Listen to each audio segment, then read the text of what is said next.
Hi everyone, welcome to my YouTube channel. तो आज का हमारा वीडियो सीडीपी से है। इस वीडियो में हम चाइल्ड डेवलपमेंट एंड पेडागोजी के कुछ प्रीवियस ईयर के प्रश्नों को कवर करेंगे, जो कि पेपर फर्स्ट और सेकंड दोनों के लिए महत्वपूर्ण है। आने वाला एग्जाम जो सीटेट एग्जाम जुलाई में होगा, तो उसके लिए सारे क्वेश्चन मोस्ट इंपॉर्टेंट है। तो चलिए देखिए, आप लोग वीडियो पर कंटिन्यू बने रहेगा। तो हम वीडियो स्टार्ट करते हैं। इसमें पहला वाला क्वेश्चन देखिएगा। तो सबसे पहला वाला क्वेश्चन क्या दिया गया है कि निम्नलिखित में से कौन सा शारीरिक लक्षण नहीं है। अब इसमें आपसे पूछा गया है कि ऐसा कौन सा है जो कि शारीरिक लक्षण नहीं है। तो चलिए देखिए, ऑप्शन में देखिएगा। पहला वाला ऑप्शन दिया गया है कि आंखों का रंग, या फिर संगीत की क्षमता, या ऊंचाई, या फिर रक्त प्रकार। तो आइए देखिए, क्वेश्चन में कहा क्या गया है कि निम्नलिखित में से कौन सा शारीरिक लक्षण नहीं है। तो देखिए, शारीरिक लक्षण नहीं है पूछा गया है, तो इसका राइट आंसर हो जाएगा संगीत की क्षमता। संगीत की क्षमता जो है, तो ये शारीरिक लक्षण नहीं है। बाकी और देख लीजिएगा, आंखों का रंग, ऊंचाई तथा रक्त प्रकार, तो ये सारे जो है शारीरिक लक्षण है। लेकिन संगीत की क्षमता जो है, तो ये शारीरिक लक्षण नहीं है। तो इसका राइट आंसर हो जाएगा ऑप्शन नंबर बी। अब आइए देखिएगा, अगला वाला क्वेश्चन देखिए। नेक्स्ट नंबर क्वेश्चन ये है कि एक युग्मजी यमज तब होते हैं जब। तो देखिए, एक युग्मजी यमज कब होते हैं। तो पहला वाला ऑप्शन दिया गया है कि एक एकल अंडे को एक युग्मज बनाने के लिए निषेचित किया जाता है, जो फिर दो अलग अलग भ्रूणों में विभाजित हो जाता है। यानी एक युग्मजी यमज तब होते हैं जब एक एकल अंडे को एक युग्मज बनाने के लिए निषेचित किया जाता है, और उसके बाद देखिए कि जो फिर दो अलग अलग भ्रूणों में विभाजित हो जाता है। या अगला वाला ऑप्शन देखिएगा कि दो निषेचित अंडे एक ही समय में गर्भाशय भित्त में प्रत्यारोपित होते हैं। या फिर नेक्स्ट है कि एक एकल अंडे को एक एकल भ्रूण बनाने के लिए निषेचित किया जाता है। या अगला है कि इनमें से कोई नहीं। तो देखिए कि एक युग्मजी यमज तब होता है जब एक एकल अंडे को एक युग्मज बनाने के लिए निषेचित किया जाता है, जो फिर दो अलग अलग भ्रूणों में विभाजित हो जाता है। तो इसका राइट आंसर हो जाएगा ऑप्शन नंबर ए। अब देखिए, अगला वाला क्वेश्चन देखिएगा। नेक्स्ट क्वेश्चन ये है कि प्रगतिशील शिक्षा पर जोर। तो देखिएगा कि प्रगतिशील शिक्षा पर जोर जो है, तो कब किया जाना चाहिए, कैसे किया जाता है। तो पहला वाला ऑप्शन है कि चर्चा करके सीखना, यानी प्रगतिशील शिक्षा पर जोर तो चर्चा करके सीखना होता है। या फिर कार्य करके सीखना, या रटन करके सीखना, या फिर ए और बी दोनों होगा। तो देखिए कि प्रगतिशील शिक्षा पर जोर, तो जो प्रगतिशील शिक्षा जो होती है, तो कार्य करके सीखना होता है। यानी कार्य करके सीखना, तो ये सबसे अच्छा ऑप्शन माना जाएगा प्रगतिशील शिक्षा पर। तो बच्चा जब कार्य करके सीखेगा, प्रैक्टिकल करके सीखेगा, तो ऐसी स्थिति में उसे ज़्यादा नॉलेज होगी। तो प्रगतिशील शिक्षा पर जोर कार्य करके सीखना होता है। राइट आंसर इसका हो जाएगा ऑप्शन नंबर बी। अब आइए देखिएगा, अगला वाला क्वेश्चन देखिए। तो नेक्स्ट क्वेश्चन है कि निम्नलिखित में से कौन सा शैक्षिक उद्देश्य संज्ञानात्मक ज्ञान क्षेत्र से संबंध नहीं है। अब देखिएगा कि ऐसा कौन सा शैक्षिक उद्देश्य है जो कि संज्ञानात्मक ज्ञान क्षेत्र से संबंध नहीं रखता है। तो पहला वाला ऑप्शन दिया गया है ज्ञान, या अगला देखिएगा अनुप्रयोग, या फिर ऑप्शन नंबर सी है अनुकृत, या फिर देखिएगा ऑप्शन नंबर डी है ग्रहण शक्ति। तो देखिए, इसमें कहा क्या गया है कि ऐसा कौन सा शैक्षिक उद्देश्य है जो संज्ञानात्मक ज्ञान क्षेत्र से संबंध नहीं है। तो इसका राइट आंसर हो जाएगा ऑप्शन नंबर सी अनुकृत।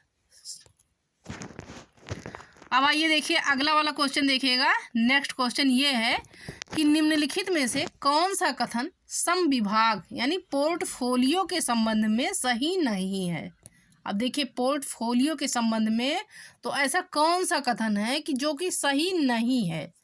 तो देखिए, पोर्टफोलियो क्या होता है। तो पोर्टफोलियो जो है, बच्चे से लिखित एक जो है दस्तावेज होता है, यानी बच्चे से संबंधित तो एक लिखित दस्तावेज होता है, जिसमें बच्चे से रिलेटेड सारी जानकारी पोर्टफोलियो के माध्यम से दी जाती है। तो पोर्टफोलियो में जितने भी जो है बच्चे से रिलेटेड जानकारी होती है, उसमें लिखा जाता है। तो पोर्टफोलियो, अब इसमें कहा क्या गया है कि कौन सा संविभाग यानी कौन सा जो है कथन तो पोर्टफोलियो के संबंध में सही नहीं है। तो आइए देखिए, पहला वाला ऑप्शन देखिएगा। तो पहला ऑप्शन है कि संविभाग पोर्टफोलियो में छात्रों को के काम को शिक्षण उद्देश्यों से मिलान करने हेतु विशिष्ट उद्देश्य पूर्ण रूप से चुना जाता है।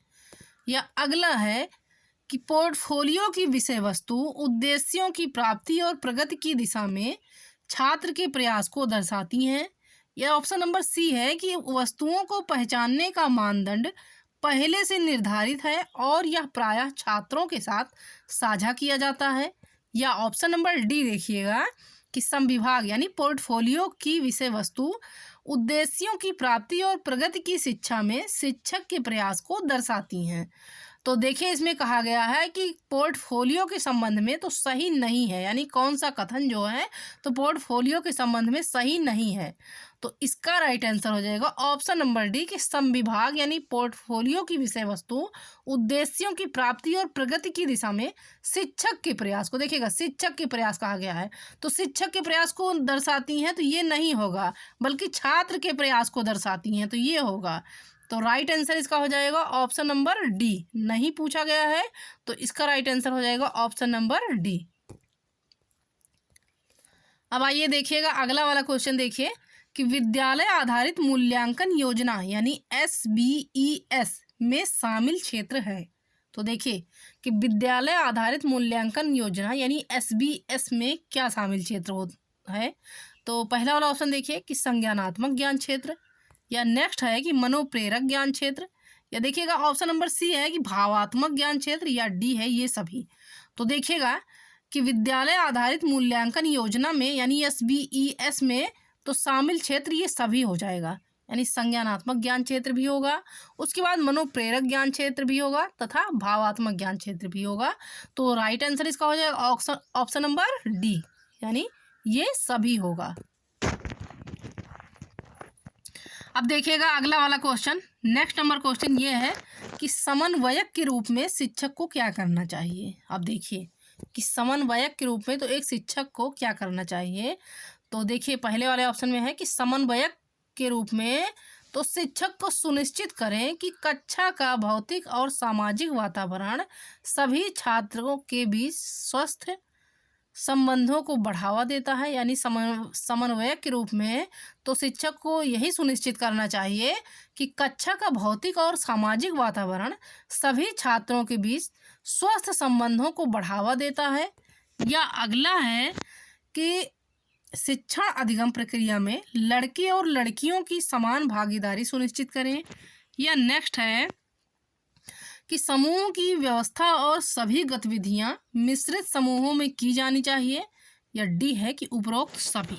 तो देखिएगा कि समन्वयक के रूप में एक शिक्षक को ये सभी चीज़ें करनी चाहिए, यानी पहला वाला ऑप्शन है कि सुनिश्चित करें कि कक्षा का भौतिक और सामाजिक वातावरण सभी छात्रों के बीच स्वस्थ संबंधों को बढ़ावा देता है। उसके बाद बी है कि शिक्षण अधिगम प्रक्रिया में लड़के और लड़कियों की समान भागीदारी सुनिश्चित करें, यानी लड़के और लड़कियों की जो है तो शिक्षण अधिगम प्रक्रिया में समान भागीदारी सुनिश्चित करना चाहिए। उसके बाद सी है कि बैठने की व्यवस्था और सभी गतिविधियां मिश्रित समूहों में की जानी चाहिए। तो सही उत्तर इसका हो जाएगा कि उपरोक्त सभी, यानी ये सभी जो है इसका राइट आंसर हो जाएगा। तो इसका सही उत्तर हो जाएगा ऑप्शन नंबर डी। अब देखिएगा अगला क्वेश्चन कि NCF 2005 ने लैंगिक संवेदनशील शिक्षा को किस रूप में प्राथमिकता दी। तो देखिएगा NCF 2005 ने जो है तो लैंगिक संवेदनशील शिक्षा को किस रूप में प्राथमिकता दी है। तो पहले वाले ऑप्शन में दिया गया है कि बेहतर शैक्षणिक परिणाम प्राप्त करने के साधन के रूप में दिया है। या फिर अगला है गुणवत्तापूर्ण शिक्षा प्राप्त करने के साधन के रूप में दिया है। या नेक्स्ट है कि उन्नत शिक्षण प्राप्त करने के साधन के रूप में दिया है। या देखिएगा डी है कि सामाजिक शिक्षा प्राप्त करने के साधन के रूप में दिया है। तो देखिएगा NCF 2005 ने तो लैंगिक संवेदनशील शिक्षा को NCF 2005 ने लैंगिक संवेदनशील शिक्षा को गुणवत्तापूर्ण शिक्षा प्राप्त करने के साधन के रूप में प्राथमिकता दी है। तो इसका राइट आंसर हो जाएगा ऑप्शन नंबर बी। अब देखिएगा नेक्स्ट वाला क्वेश्चन।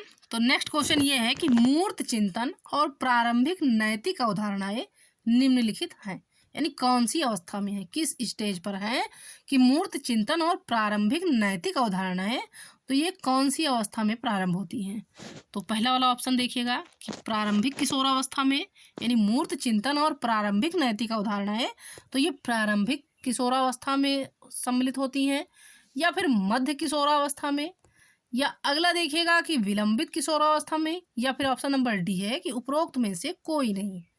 तो देखिए कि मूर्त चिंतन और प्रारंभिक नैतिक अवधारणाएं तो ये प्रारंभिक किशोरावस्था में होती हैं। राइट आंसर इसका हो जाएगा ऑप्शन नंबर ए। अब देखिएगा नेक्स्ट वाला क्वेश्चन। तो नेक्स्ट नंबर क्वेश्चन ये है कि किशोरावस्था में संज्ञानात्मक क्षमताएं डाट डाट से प्रभावित होती हैं। तो देखिए कि किशोरावस्था में संज्ञानात्मक क्षमताएं तो किससे प्रभावित होती हैं। तो पहले वाले ऑप्शन में दिया गया है कि मूर्त चिंतन से, यानी किशोरावस्था में संज्ञानात्मक क्षमताएं तो ये मूर्त चिंतन से प्रभावित होती हैं, या बी है कि स्वार्थ से, या देखिएगा सी है कि आकस्मिक व्यवहार से, या डी है कि ये सभी से। तो देखिए कि किशोरावस्था में संज्ञानात्मक क्षमताएं जो हैं तो ये सभी से प्रभावित होती हैं, यानी मूर्त चिंतन से भी प्रभावित होती हैं, स्वार्थ से भी प्रभावित होती हैं तथा आकस्मिक व्यवहार से, यानी आकस्मिक व्यवहार से भी प्रभावित होती हैं। तो इसका सही उत्तर हो जाएगा ऑप्शन नंबर डी कि ये सभी होगा।